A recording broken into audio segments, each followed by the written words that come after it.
Ozolanda o lelo toko momona ba pasteur rebelle pe ba ko ba musicien eza anti-G Ozolanda mais siko batindi biso te poto kende ko profaner encore le public poto kende ko sala banzembo kolala na mwasi ezali elengi mama tina za elengi non yango nde vinzambe nde bomo mais kotala ndeko na biso na moni vidéo moko ndeko na biso na boîte de nuit vraiment basi bazobina et puis boîte de nuit wana basi bazali à moitié nu et après ozoleka pe na média ozoloba ke note nga ezali méthode na nga évangélique. Quelle méthode évangélique? Ce n'est pas que non, le frère de Lilesi. Il y a aussi pasteur Moïse Mbiye featuring avec Ferregola. Finalement, mais déjà, réponse nango de Jézalia, balobi que de ne pas avoir des relations avec les impudiques. Yo un homme de Dieu, tant que sa relation na ba impudique. C'est-à-dire que yo marambuno ezandengeni. Que non, bakangisi ndeko na biso Bogard de la presse ou ngana benga po Bogard de la presse aza mwana nanga donc na Melissa est vraiment biberon.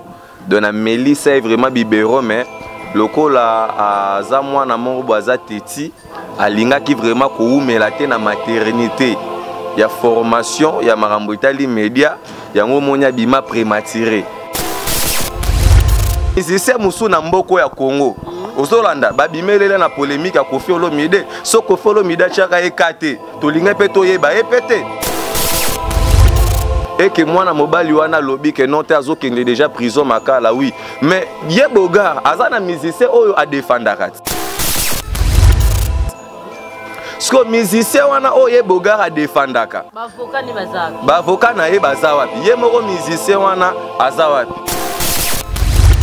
sko muto akangisi yo ye moko nanu sans impact sans idéologie ayebana te na famille na ye moko nanu bayebi te kalaka nanu artiste et musicien hein? Donc monstre mukwa te ngala benga ke monstre yozo benga na kombo na ngala benga ke monstre mais donc ngakutu nde nazawa po ngana yebi ke ya beta tembende na ba pasteur ya ke non na Congo mobimba mutaleke na ko défendre Bible soit na maramuni nyazate mais ngare na bire na osenga na eka komba cage. J'estime beaucoup de respect na monstre po akokangisa nani Bogard de la presse. Pour Bogard de la presse appelle à niveau na été. Ozolanda. Pour yendenga zala a musicien. Pour musicien o ya beta ba parler de la culture le rôle à 2022. Pour musicien o ya kokangisa Bogard de la presse force à la musicien o a beta ta ba concert ata la Selemba ou a beta ta concert ata la limité ata concert à 2000 francs ata concert animé siko yo. C'est monstre d'amour a beta concert. Te o menga na zokota no na marambu wana te. Est-ce que vous comprendre te?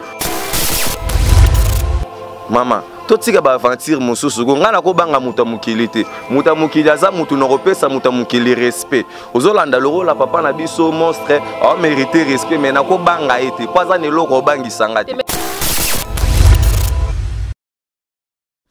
Bonjour chers internautes, vous êtes bel et bien sur Alice Mibilou TV officielle.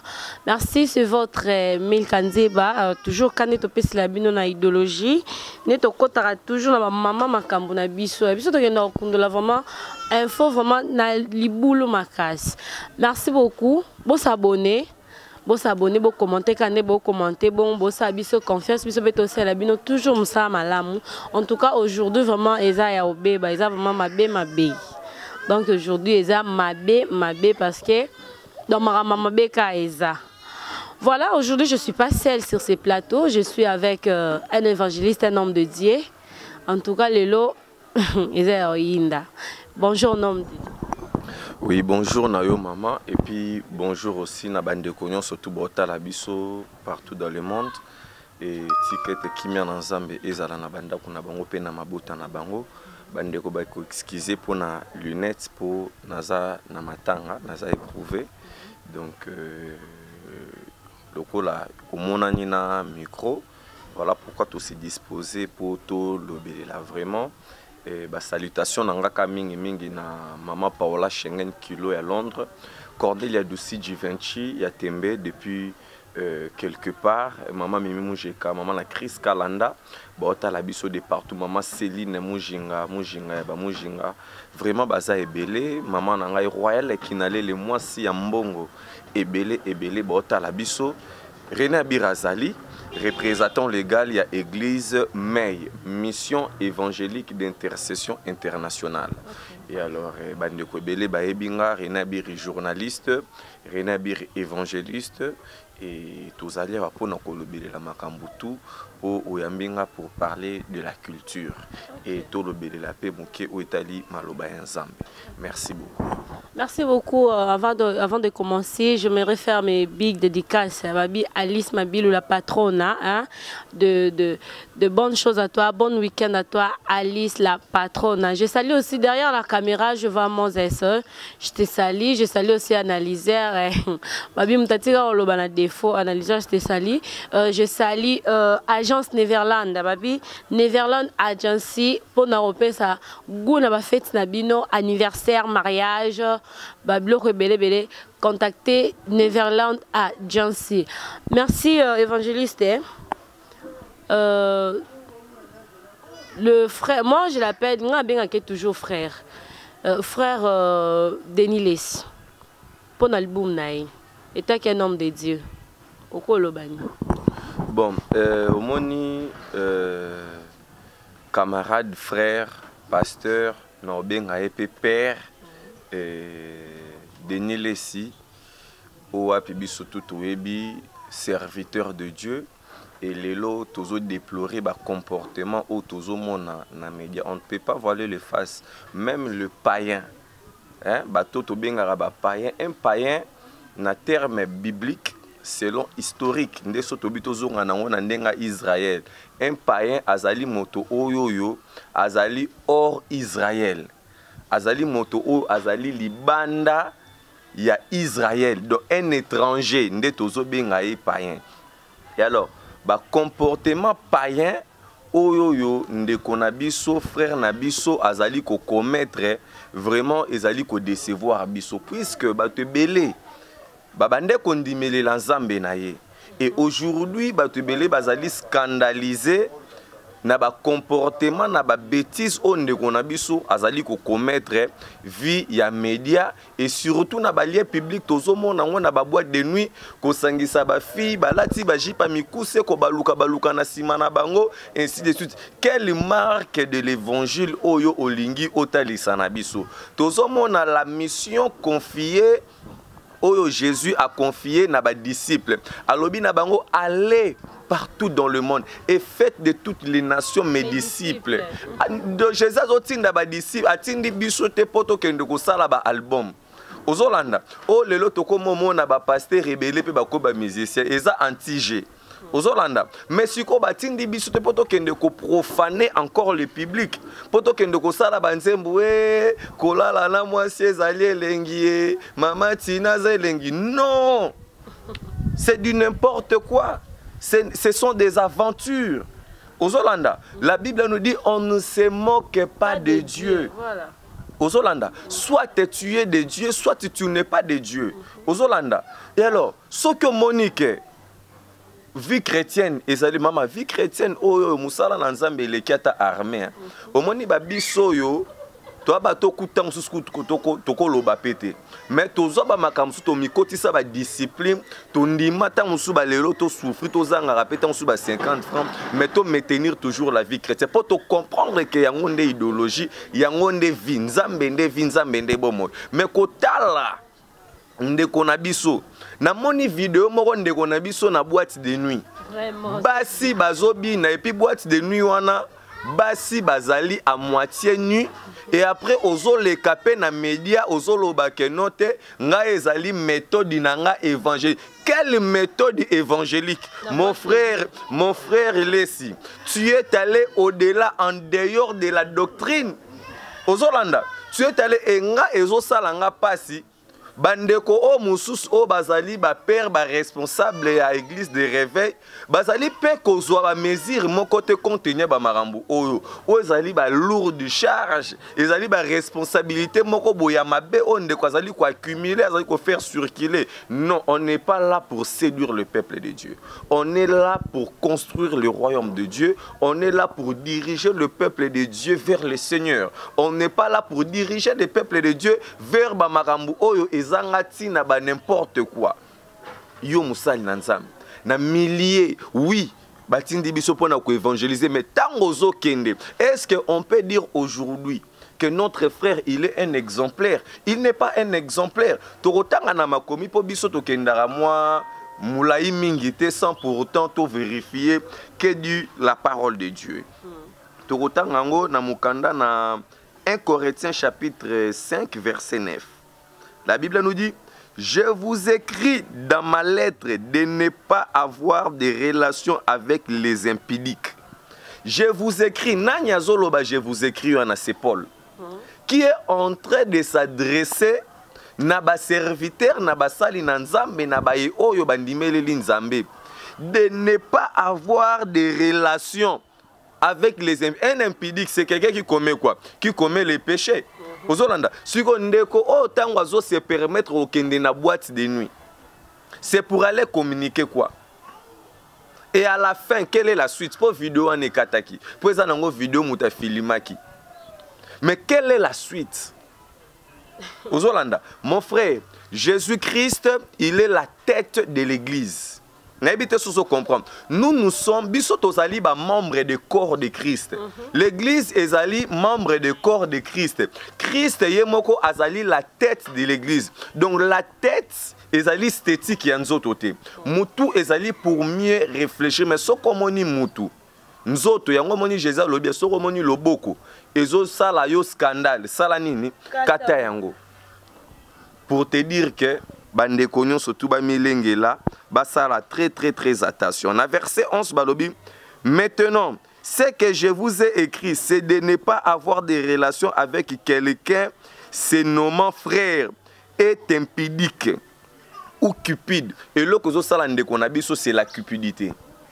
Ozolanda, il veut avoir de l'argent. Il veut avoir parce qu'il vit. Non, moni musala nzambe. Oh, lorsque tu sers Dieu, on ne sert pas Dieu pour batumunkiliba mon abiso que je suis un serviteur de Dieu. Soit je prêche bien, soit je guéris le malade, je fais ceci. Non. Tout ce qu'on fait, c'est pour la gloire de Dieu. Et si ce qu'on fait, c'est pour la gloire de Dieu, on doit arrêter le bêtise. On doit arrêter de courir derrière les filles. On doit arrêter de faire ce qu'on fait. Notre frère Lessi, je ne veux pas te laisser dans l'erreur. Je ne veux pas aussi te... Et puisque Makambo non loba, tu es quelqu'un qui le maîtrise mieux. Je ne veux pas le baise, je ne veux pas aussi le polémique. Mais c'est que je veux de toi, que tu sois un modèle. Ouais. Voilà. Rapidement pour clôturer question dans 1 Timothée chapitre 4. 1 Timothée chapitre 4 verset 8. Verset 4, verset 8. 4, 8. 4, 8. Exerce-toi à la piété. Exerce-toi à la piété. Mon frère Lessi, ce que tu fais, c'est la piété ou bien ce n'est pas la piété? Quel sens de l'évangile veux-tu nous montrer? Ozoko sabi sauter. Ozoko sandensam. Exerce-toi à la piété, car l'exercice corporel est utile à peu de choses. Exercice corporel. Exercice corporel n'igno ça. Oftelemi, bafi bazobina. Pété, pété, bafi bazobina. Ok, kuna na boîte de nuit, bazobaluka. Mais vous avez pété les plombs. Hein? Balobi? Il a pété la parole de Dieu. Tu as pété la parole de Dieu. Tu as mis plété et mogo. Balobi? Car l'exercice corporel est utile à peu de choses, tandis que la piété est utile à tout. L'exercice corporel aux osala. Il y a aucun na boîte de nuit. Oui, et ça m'a bétendé aux okende wano koto baluki obimi. Mon frère, mais ezali utile pour peu de choses. Balobi, tandis que la piété Quand on parle de la piété, un homme de Dieu, déjà la vie d'un homme de Dieu, c'est la vie de la crainte de Dieu. Un homme de Dieu qui déjà pour franchir na place wana, tu as courage à kendo banda non, on doit photo banganza la crainte de Dieu c'est le commencement de la sagesse. Je ne pense pas que mon frère est sage. Il doit encore demander de la sagesse et c'est notre frère. Tokoki koboa qui sait tokoki koboa yaeti. Mais je demande à l'église corps de Christ de prier pour ndekonabi so frère lesi azonga en chemin. Oyazo salawana zali ko s'efforcer zali semblant mais il n'est plus. Ozolanda, Satan déjà abandé ko réclamer, Satan abandé ko réclamer Denis Lessi depuis. Bon, et l'homme de Dieu pardonne en cas où ce n'est pas que non le frère de Lessi. Il y a aussi pasteur Moïse Mbiye featuring avec Ferregola. Finalement, mais déjà, réponse nango de Jésus balobi que de ne pas avoir des relations avec les impudiques. Yo un homme de Dieu, tant que sa relation na ba impudique. C'est-à-dire que yo marambuno ezandengeni. Ozolanda, ba frère Michel ba kenda basawana. Ba frère, nous avons tant de frères chrétiens. Oh bazali ko bimisa ba album na bango, oh bazali ko luka moto a propulser bango. Ozolanda. Et ça m'a bête, mais quand vous chantez avec un artiste musicien entre guillemets profane, c'est pour exprimer quoi? Quel message veux-tu nous exprimer par là? Puisque Paul était un païen. Paul s'est converti, Paul a rencontré le Seigneur. Mais si aujourd'hui on me dira qu'un artiste musicien profane X, Y a rencontré un homme de Dieu, c'est-à-dire que cet artiste doit être transformé. Et alors si la vie de cet artiste musicien-là n'est pas influencée de l'homme de Dieu qui lui a rencontré, et alors, comprenez-vous, est-ce que Satan peut chasser Satan? Hein? Est-ce que maman peut être contre maman? Si le royaume de diable ou Satan est divisé entre lui-même, c'est-à-dire que le royaume de diable n'a plus de valeur, n'a plus de l'influence. C'est-à-dire que Satan a combattre Satan. Puisque eux deux sont de la même manière, bah se réconcilier, bah se familiariser. Mais si c'est vrai que nous sommes des serviteurs ou des hommes de Dieu, on doit faire tout pour la gloire de Dieu. Je ne dis pas que les artistes et musiciens profanes, bango bazaba nananzambi, non, Dieu a besoin de bango nyon surtout. Dieu a besoin d'eux.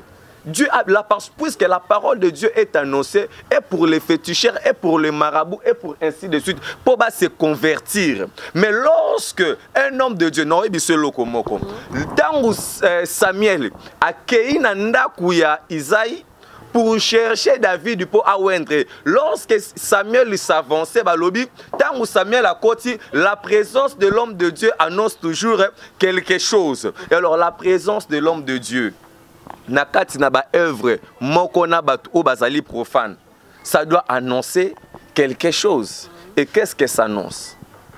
Et alors, c'est ça. Merci beaucoup. Merci beaucoup l'homme de Dieu. Tu veux à moi tourner nous na musique profane. Guerre moi isolé contre. Nalinga kana clôturer comme moi parole nanga muke na 1 Timothée 4 verset 16 balobi veille sur toi-même, veillez likolo ya nzoto na yo. Je ne te condamne pas puisque je ne suis pas là pour juger celui ou celle-là. Non. Mais la Bible nous dit veille sur toi-même. Yomoko mitala marambo zo sala. Mon frère, prophète, pasteur, apôtre. Yomoko veille sur Yomoko. Balobi veille sur toi-même et sur ton enseignement. Veille sur toi-même et sur ton enseignement. Balobi persévère dans ces choses. Car en agissant ainsi, tu te sauveras toi-même. En agissant ainsi. Et alors, moto o azali ko agir te. Azali ko veiller sur comportement et sur enseignement na mon côté. C'est-à-dire qu'il ne sera pas sauvé lui-même. C'est-à-dire que Azali versé à développer. Voilà, tout évolue dans ma question. Ok, merci beaucoup l'homme de Dieu. Guerre entre Félix Oazé quoi et musicien, comment il s'appelle encore, Ferregola. Il y a un rumeur que non, de la presse a été arrêté, il est déjà en prison et tout. Est-ce que c'est vrai ou faux? On ne comprend pas. Ou juste ça la baise. Bon, ngai pende nazawa na koki ko confirmer loko mokote oyo pe nazali pe na ba preuve nango te mais sinon biso nyonso tout monika na internet message circulé que non bakangisi ndeko na biso Bogard de la presse ou nga na benga po Bogard de la presse aza mwana nanga donc na Melissa est vraiment biberon donc na Melissa est vraiment biberon mais lokola aza mwana moko aza teti alinga ki vraiment ko umela te na maternité ya formation ya makambo itali média yango monya bima prématuré donc c'est à dire que so bakangisi ye eza pona berere na ye ezali po ayebi kotambola malamu c'est à dire que nga na linga ki na enseigner ye po azala disciple nde lelo Jésus azalaki na ba Matthieu alaki na ba Jean alaki na ba Luc ndenge nga pe na linga na azala pe na de la presse po ndenge azawana aza communicateur aza moto fa salela nzambe na matière ya évangélisation mais akima église ozolanda siko par là na olobani omani ba musicien musu leo na mboko ya Congo ba batu oyoyo bakoloba pa pamba te puisque na kati ya Congo d'abord soto bito tanga ba kombo ya ba artiste musicien ba musicien mususu baza batu o to kotanga pe ba kombo na bango te po de un d'abord bazali d'abord ba faux chanteur po musique ezali l'art de combiner les sons d'une manière agréable à l'oreille.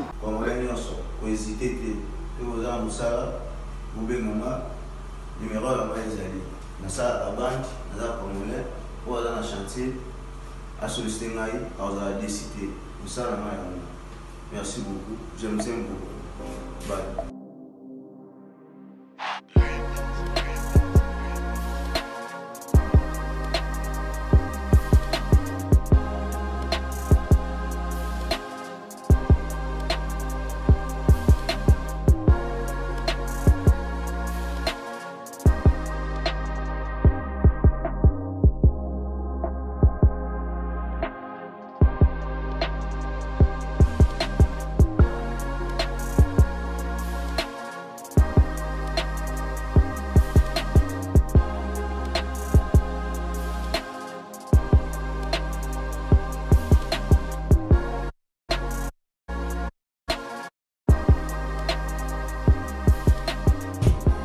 Quand les plaquistes sont finis, on pose des bandes. Les bandes, il faut doubler. Doubler pour il faut tu fais les finitions. D'accord. Comme moi je connais, je vais faire un nuit général. D'accord. Première couche, deuxième. Après, il faut passer. Ici, c'est salle de bain. Ah, ici, c'est la salle de bain. Salle de bain, oui. D'accord. Parce que j'ai déjà fini ici, finition, tout. D'accord. Donc, je vais doubler tout. D'accord. Pour faire la nuit générale. Première couche, deuxième, après, on passe. D'accord. Dans les gars, la paix, dans un congolais, les aïnous, ça a vu nous. Au cité, au côté, vous avez cité. À travers mon côté. Dans un. Mon frère et moi, Gilles Boukassa. Ah oui, c'est mon frère.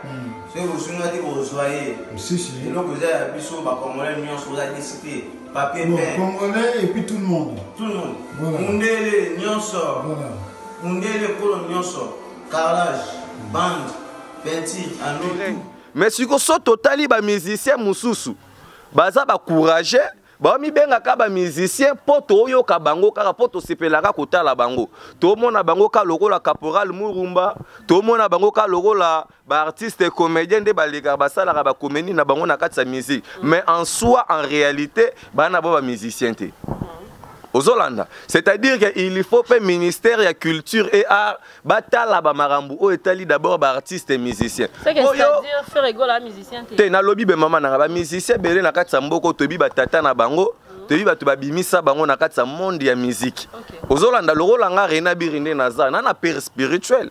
Ozolanda sikoyo musicien moko te na kati ya mboko akoko bima aloba ke no te azanga tata to pa zanga na tozo mona lelo comme exemple ndeko na biso héritier Watanabe héritier Watanabe papa na ezali we ranson Ozolanda olobi non héritier Watanabe wana vraiment azali frère nanga donc wana mazali frère nanga to est-ce que tozalaka pe na problème est-ce que tozalaka na problème tozala pe na problème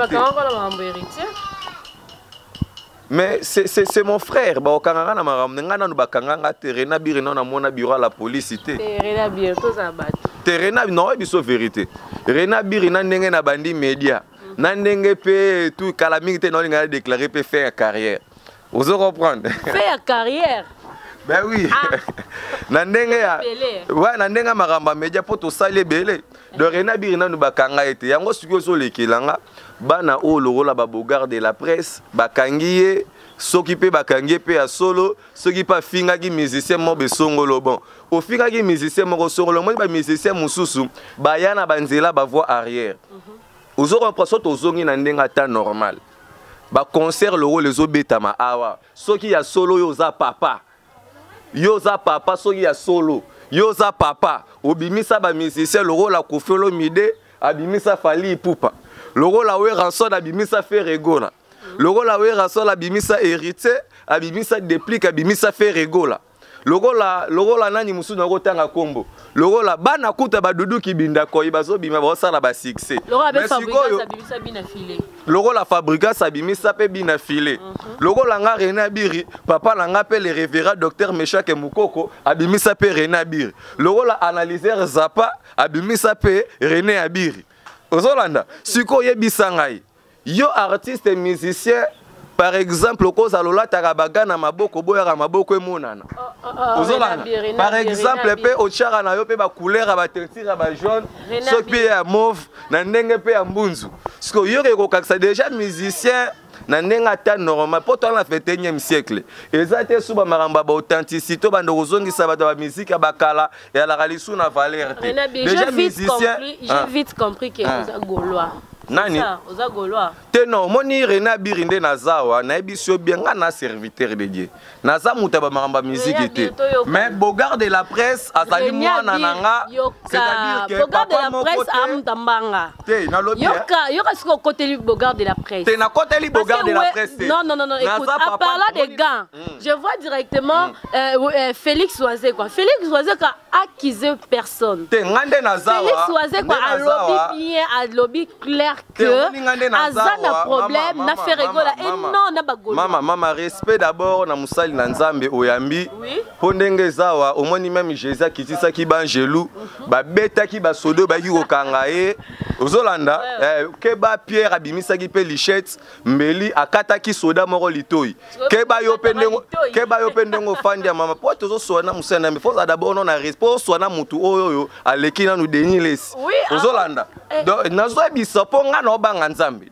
Ozolanda ba biso yo ba marambo oye osala lelo ba biso to sala ngo ba depuis do to sutuke la suma sumu te biso na masumu to kata oui to zonga na ebisi yo ke na ebisi yo ke Bogard de la presse aza mwana nanga papa moko te atika mwana na ye na place à Ronyo quoi mata général akangisi mwana na ye aotika mwana na ke na prison mais après 2 jours osani Olanda mwana libéré musicien musu na mboko ya Congo ozolanda babimelele na polémique a Koffi Olomide so Koffi Olomide chaka ekate to linga pe to yeba epete ozolanda pona ndenge ya sens normal bon tokende tozonga. Moi j'ai des preuves. Voilà. Preuve qui montrent que Bogard de la presse n'est pas arrêté.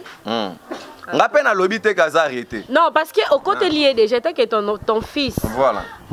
Et que moi na langa ya molimo ya église. On va écouter le voice parce que ceux qui n'ont pas arrêté. Je ne peux pas accepter que quelqu'un utiliser mon compte sur WhatsApp, c'est impossible. C'est impossible. Au moins que la prison va payer son droit parce que c'est un compte privé de Bogard de la presse. Comment ça fait-il? La personne qui m'a répondu, elle a répondu état que c'est leur réflexion, c'est leur analyse, état que ennemi à Bogard de la presse. Mais comment ça fait-il ennemi à répondre na WhatsApp nanga? Voilà. On va écouter le voice. Voilà, ça voice souvent to kango po biso ta ba scène ensemble to linga la vérité. Place marambo c'est protocole les quatre to lo baba marambo moko boye. Oui. Donc voilà. Bogard de la presse, voilà, il est là. Oui, Marco, bonsoir. Je suis au salon pour une mission, mais je suis en justice. Et tu as Bogard de la presse à qui Petit Bogard de la presse à qui déjà prison. Ça montre que c'est son ennemi. Maintenant, comment ça fait-il son ennemi à répondre à un compte WhatsApp? Son compte WhatsApp a été piraté ou comment? Bon, on va continuer. Attends. Oui. Donc, en tout cas, via Pexi sur l'émission, comme moi la justice.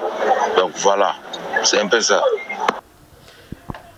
Bon, au moni ba petu wana ya ngwana moni na oto ebiso ba bogarde de la presse baba na basil seno ko mela bibero biente. Ozolanda za mutu ngana bande po auta chilengi kuna na kati na mboka. Ozolanda aya boye babiso tozwaki bango to akadre bango po bazala basali na nzambe me apengwa. Ozolanda apengwa ye moko kima permanence mbetu na ti lelo na permanence ezalaka kaka mais tembetu amwa matela moko boya 2 cm ya la rawana sikoyo par rapport sikoyo ya makambo ndenge oyo ezokendeli na ba voice boy et que mwana mobali wana lobi que non te azokende déjà prison makala oui mais ye bogar azana musicien oyo a défendaka Sko musicien wana oye bogar a défendaka. Ba avocat na ye baza wapi. Ye moko musicien wana aza wapi. Mais bogar de la presse so bimi prison foye ba ozonga. Yango moni na ebisaka bango ba petit nanga baleki nanga nzamba leki nyonso. Botika ba distraction boya to salela nzambe. Po ba musicien tala lokola bi bakangi yo. Musicien wana ye moko na noazate. Sko muto akangisi yo ye moko na nous sans impact sans idéologie ayebana te. Na famille na yemoko na nuba yebite kalakala no artiste et musicien. Homme de Dieu. Nga lobby oh respecte moi tant qu'un homme de Dieu. Te menazo expliquer yo respect. Moi aussi je vais t'expliquer tant qu'un homme de Dieu. Moi aussi je. Mais nga nazo critiquer mututé. Mais nga na olobande vérité. Ponde zawana moi na Congo wa soza musicien, il faut à la musicien pourtant olobana nga lora ba père. Pour mutakangisi bogar de la presse nani. Nana Kangisi parce que excuse Nani, comment il s'appelle? Félix Oazé quoi a assumé ses propos que voilà. A tindi plainte mon côté pour na bagolo nyonso même si on a porte-parole il a fait rigola. A la problème non te yé a un problème na. Faire rigola papa la bango moko. C'est pourquoi Kangisa bogar de la. Tinga Rena Birinde nazana la d'abord non na respect makasi na muto tu kotanga kombo ngana benga ka monstre. Hein? Donc monstre mukwa bongo otanga na kombo na ete te ngala benga ke monstre yozo benga na kombo na ngala benga ke monstre oui biso tobi ke monstre d'amour donc ngakutunde na zawa po ngana yebi ke ya beta tembende na ba pasteur ya ke non na Congo mobimba mutaleke na ko défendre Bible soit na maramboni nyazate mais ngare na bire na osenga na eka komba cage to fandara pendant quelques minutes ozolanda po musicien aza musicien ya obeta masolo ba lwambo makiadi a robeta masolo ba lutumba a robeta lisolo matanga ya ve na biso verkis ka mwangana mais masolo etali Bible sikoyo te oh mama na ngai nde naza na kozana na débat na ba organisateur à matanga ozolanda po nga na mutu na organiser ba séminaire ba convention ba mamba minene ba tubayaka po na lokumu ya nzambe ozolanda c'est-à-dire quoi j'estime beaucoup de respect na monstre po akokangisa nani bogar de la presse po bogar de la presse appelle à niveau na été ozolanda po yendenga zana a musicien. Pour musicien oyo abeta ba parler de la culture le rôle 2022 pour musicien oyo akokangisa bogar de la presse force à la musicien oyo abeta ta ba concert ata la Selemba ou abeta ta concert ata na limité ata concert à 2000 francs ata concert animé siko yo c'est comme monstre d'amour abeta concert te o menga na zokota no na marambu wana te est-ce que vous comprendre te yaza monstre ya yebi marambo ya balwambo makiadi ya yebi marambo ya maramba ba verkis ya mwangana soko tunye mula ya cercle ya verkis ya mwangana a repeso réponse mais marambo etali ko kangisa yaza monstre ya kangisa rabatu te yaza maboko pembe yango moni alata na ba gana maboko aboya problème ko simba oboko sele ba prince ya éviter ne ba problème soki bakangisi bogar bakangisi na maramne po bogar de la presse Aza journaliste, pour musicien kangisa bogar de la presse, il faut azala. Abeta concert na année 2022 à 2000 francs. Ata concert ya gratuit, ba tu peux bailler. Ozolanda mais yo musicien obeta ta concerté, ata 12 personnes batbaya. Ata ya Tata Raphaël. Obeta théorie kangisa bogar de la presse nengeni. Donc c'est-à-dire que allez à faire moi sur mes bogar de la presse, nga vraiment Rena Bir na bendie vraiment mato ya makasi, à ça la très attention, atika marambo ya rofinga ba artiste et musicien. Donc atika aya atika pe kozala pe na sima ba musicien po ba opese lorote aya to salela nzambe bible lobe langeza munene me basali baza mukie énergie na ozo perdre yango po na batu moko boye bayebani ata te bata na succès te kutu fufu na ndunda na matembele eleki bango na succès ozolanda donc aya to salela nzambe kozala malamu po na lokumu ya nzambe. Message pour Monstre d'amour tozela concert. Merci beaucoup. T'es bon, nga na kopesa Monstre message te o nga na kosengezara ke ba chaka nga na ye. Opesi dia message. Te nga na kopesa message te. Na opesa message ndenge ni. Nga na toza na problème est-ce que na lekeleli Monstre na émission nga na lekeleli Monstre na émission te. Nga lobi te ke o lekeleli émission mais opesi déjà message. Bon message o nga na kopesa kana. Monstre d'amour tozela date ya concert. Il y a concert à la Réunion ko beta concert. Kasi yo lobi na beta concert même il y a 2000 francs beta non te on kasi nga lobi. Te o monite ke makambu yo zolo ba pour les propos tenus ya émission et engagé ka mutu ka ko tenir po ngai nde nazawa na tangi nanga komba mutu te. Te nga na obanga te tuna ngani o moni ngande naza. Même ata bo siko toke na yo. Satana mutu alandaka nga luka nga na ba problème chaque jour na butu pe na moi. Na ye mutu nga na mona. Na ye Mama, totika ba aventure mosusu ko ngana ko banga muta mukili te. Muta mukili aza mutu na kopesa muta mukili respect. Ozolanda loro la papa na biso Monstre a mérité respect mais na ko banga ete. Poza ne loko bangi sangate. Ozolanda te na bandaki mabete pongande na za musicien po na banga yo. Ozala religieux, ozala ndenge il faut ça la kobeti concert à 2000 francs, il y a 1000 francs batu baye. Donc le rôle ndeti na Congo na minutes auto respecter, topé toyo karatoso monde le rôle ba félicitations na Fali Poupa, abeti concert na stade des martyrs plein. Ozolanda plein vraiment kolobele lango ko tuté. Yepé héritier Watanabe pas zoya wana. Bobo ça la pété Michel Bakenda pas zoya. Ponga moko Rena Biripe na kozala wana. C'est on la lobby. Voilà. On a annoncé le concert, on appelle le lobby. Voilà, c'est la date du concert. Voilà, nga sikonde nazawa na cheka batuka na défi. Batebele ba lobaka ke babuki stade de martyrs ba sali boy. Concert ya Michel Bakenda na bisayo tina stade muke wana. O ba betaka basket batu ba rotona. Et ko refulende batu poto rozala wana. Au rendez-vous. Voilà. Pour nga na kolobelela ba maramba banini te nga na kolobelela maramba ozope sa gloire na musala ya Nzambe. Donc c'est un peu ça pour que to kende na biso musika te ndeko na biso Bogar azonga na nzela sope bakangisi te sope bakangisi akende ka prison makala ki ka rope marara po ete ape ba mususu pe baza wana. Mais ka so uti prison nini mbeto tika na permanence eza ezela. Bon, mon nzamba azanzamba bato bazalaka ba obéissant. Mon nzamba lingara ba obéissant, mais tant que vous êtes désobéissant. Tant que vous êtes désobéissant, sort nos amis. Homme de Dieu, tu as la question souka va to kabana, je salue le prophète de la nation, prophète Akam, hein? Je te salue là où tu es. Dernière question. Herbino bopé sarabambote le rôle la prophète sur lobby kombo wana. Azana no mutu moko boy a prophétiser pour nanini. Alobani un prophète de la nation. Lui c'est mon prophète. Moi je parle de mon prophète. Il faut peser les mots. Tant que sarabatu musu ba attribution de la nation, il faut faire très attention. Tant on nzamba telemisaki Moïse. Nalobi tant on nzamba telemisaki Moïse. Tant on nzamba telemisaki Moïse, telemisaki ba contre Moïse té. Ozolanda donc tozala ba prophète de la nation o basé belé lokola ba propa la biso nema sikatenda ba to belé bazale be ba mibenga ba prophète de la nation ko na mitunaka ozolanda mitunaka ba question souke linga mais tango bozo mibenga ba prophète de la nation eta libino mais nga Rena Biri nananga ka frère toza la musala nzambe moto nga na kobanga eza moto zotambo na kobanga nzambe yango déjà très important. Dans un moment qui est un sujet à Denis Lessi, le fond à ce qui album il y a pétage. Alors oui qu'on les musique on les a décalé. Bon, ndeko na biso lo fombo est-ce que yazala kana succès? Hein? Ndeko lo fombo depuis Pepe Kale ala bassiste Pepe Kale. Depuis orchestre Panzana sans na écouter banaka kutu lisusu te. Oh nga una kanisa kutu konzira ko masoki nani. Nzonda la rami seti lelo.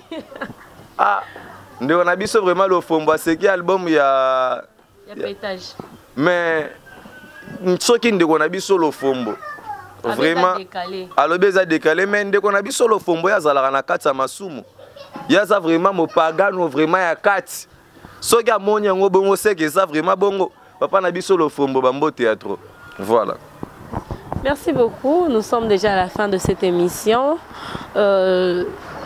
Mot de la fin, homme de Dieu. Voilà, pour nous aussi les émissions évangéliste René Abiri, église Kombo Nango Mei et Zawana na arrêt pharmacie Boya et Belé. Moi au décembre nous parler sur 3 points mobimba.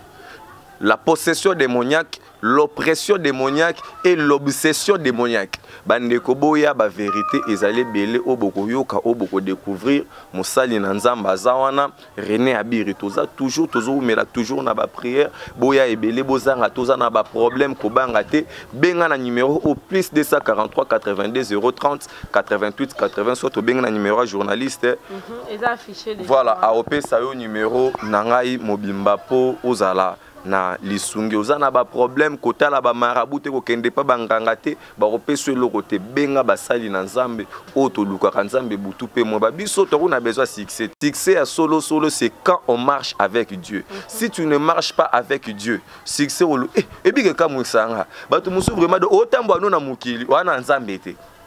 Non, on doit marcher avec Dieu pour accomplir de grandes choses. Je vais déclarer pour quelqu'un oyota la biso place ebando simba te et simba na kombo na Yesu. Tikete nzamba sungayo otambola na kobanga ye. Par le nom de Jésus-Christ. Amen. Merci beaucoup. C'était votre évangéliste Abiri. Voilà. Nous sommes déjà à la fin de cette émission. Vous abonnez massivement et partagez-moi cette vidéo s'il vous plaît. Ça me fera énormément du bien et on se retrouve prochainement.